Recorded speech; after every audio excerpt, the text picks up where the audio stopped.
యాకోబు మోసం చేత ఆశీర్వాదం తెచ్చుకున్నాడు. ఎవరైనా యాకోబు మోసం చేత ఆశీర్వాదం తెచ్చుకున్నాడు. అప్పుడు ఏశావుకి ఏమైంది? ఏశావు పేరు చెప్పి యాకోబు వెళ్ళి ఆశీర్వాదం తెచ్చుకున్నాడు.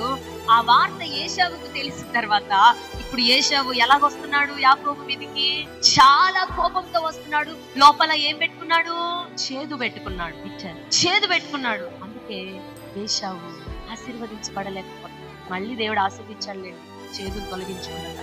ఈరోజు సరే మోసం చేసి తమ్ముడు తీసుకెళ్లిపోయాడు అనుకో, సొంత అన్నదమ్ముళ్ళు కూడా మోసం చేసి తమ్ముడు ఆస్తిని తీసుకెళ్లిపోయాడు, ఆశీర్వాదాన్ని తీసుకెళ్లిపోయాడు. అయితే నువ్వు లోపల ఏం పెట్టుకోకూడదు? మోసం చేసి నీ ఆస్తిని తీసుకున్నాడు ఎవరు? యాకోబు. అయితే లోపల ఏశావు చేదు పెట్టుకున్నాడు. చాలా నిద్ర లేకుండా ఎన్నో రాత్రులు గడిపాడు. టెన్షన్. యాకోబును నువ్వు ఆశీర్వదిస్తావా అని తండ్రికి ఇష్టం లేని పనులు కూడా చేస్తాడు. ఎవరు? ఏశావు.